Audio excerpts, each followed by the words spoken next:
आज आपको यहाँ सुनाते हैं शिव और विष्णु के बारे में पौराणिक कथाएं।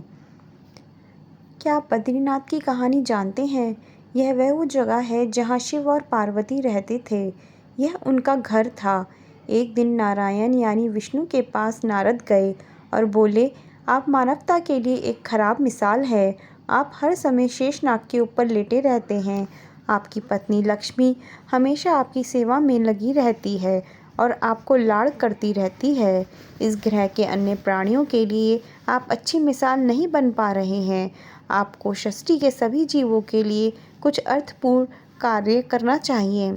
इस आलोचना से बचने और साथ ही अपने उत्थान के लिए विष्णु तप और साधना करने के लिए सही स्थान की तलाश में नीचे हिमालय तक आए।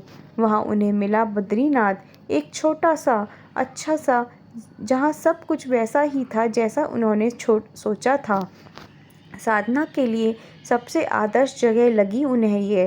वह उस घर के अंदर गए। घुसते ही उन्हें पता चल गया कि यह तो शिव का निवास है और वह तो बड़े खतरनाक व्यक्ति हैं। अगर उन्हें गुस्सा आ गया तो वह आपका ही नहीं खुद का भी गला काट सकते हैं। ऐसे में नारायण ने खुद को एक छोटे से बच्चे के रूप में बदल लिया और घर के सामने बैठ गए। उस वक्त शिव और पार्वती बाहर कहीं टहलने गए थे। जब वे घर वापस लौटे तो उन्होंने देखा कि एक छोटा सा बच्चा जोर जोर से रो रहा है। पार्वती को दया आ गई। उन्होंने बच्चों को उठाने की कोशिश की। शिव ने पार्वती को रोकते हुए कहा, इस बच्चे को मत छूना। पार्वती ने कहा, कितने क्रूर हैं आप, कैसी नासमझी की बात कर रहे हैं। मैं तो इस बच्चे को उठाने जा रही हूँ, देखिए तो कैसे रो रहा है। शिव बोले, जो तुम देख रही हो उस पर भरोसा मत करो। मैं कह रहा हूँ ना, इस बच्चे को मत उठाओ। बच्चे के लिए पार्वती की स्त्री सुलभ मनोभावना ने उन्हें शिव की बातों को नहीं मानने दिया।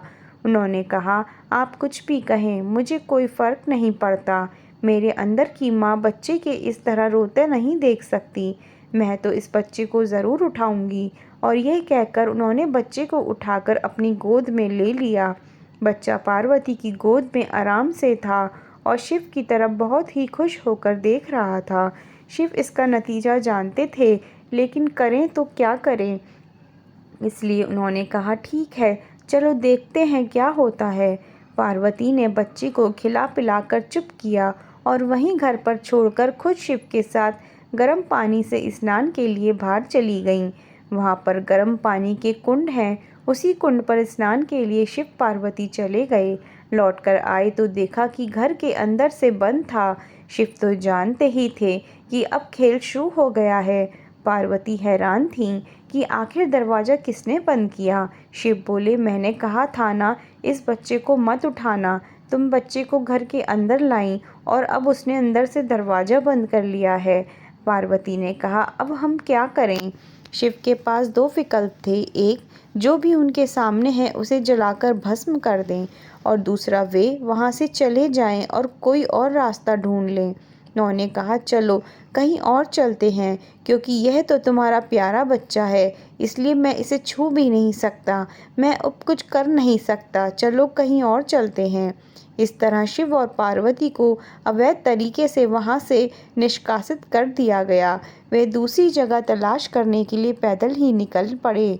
दरअसल बद्रीनाथ और केदारनाथ के बीच एक चोटी से दूसरी चोटी के बीच सिर्फ 10 किलोमीटर की दूरी है। आखिर में वह केदार में बस गए और इस तरह शिव ने अपना खुद का घर खो दिया। आप पूछ सकते हैं कि क्या वह इस बात को जानते थे? आप कई बातों को जानते हैं, लेकिन फिर भी आप उन बातों को अनदेखा कर उन्हें होने देते हैं। योगिक कथाओं में ऐसी कई कहानियाँ हैं जिनमें बताया गया है कि शिव की करुणा कोई भेदभाव नहीं करती और वे किसी की इच्छा पर बच्चों की तरह भोलापन दिखाते हैं। इस बार गजेंद्र नामक एक असुर था। गजेंद्र ने बहुत तप किया और शिव से यह वरदान पाया कि वह जब भी उन्हें पुकारेगा शिव को आना होगा। त्रिलोकों के सदा शरारती ऋषि नारद ने देखा कि गजेंद्र पर छोटी छोटी बात के लिए शिव को पुकार लेते थे, तो उन्होंने गजेंद्र के साथ एक चाल चली। उन्होंने गजेंद्र से कहा, तुम शिव को बार बार क्यों बुलाते हो? वह तुम्हारी हर पुकार पर आ जाते हैं। क्यों नहीं तुम उनसे कहते कि वे तुम्हारे अंदर आ जाएं और वहीं रहें, जिससे वे हमेशा तुम्हारे अंदर होंगे। गजेंद्र को यह बात अच्छी लगी और फिर उसने शिव की पूजा की। जब शिव उसके सामने प्रकट हुए तो वह बोला, आपको मेरे अंदर रहना होगा, आप कहीं और मत जाइए। शिव अपने भोलेपन में एक लिंग के रूप में गजेंद्र में प्रवेश कर गए और वहाँ रहने लगे। फिर जैसे जैसे समय बीता, पूरा ब्रह्मांड शिव की कमी महसूस कर रहा था। कोई नहीं जानता था कि वह कहाँ है। सभी देव और गण शिव को खोजने लगे। काफ़ी खोजने के बाद जब कोई यह पता नहीं लगा पाया कि वे कहाँ है, तो वे हल ढूंढने के लिए विष्णु के पास गए। विष्णु ने स्थिति देखी और कहा, वह गजेंद्र के अंदर है। फिर देवों ने उनसे पूछा कि वे शिव को गजेंद्र के अंदर से कैसे निकाल सकते हैं, क्योंकि गजेंद्र शिव को अपने अंदर रखकर अमर हो गया था। हमेशा की तरह विष्णु सही चाल लेकर आए।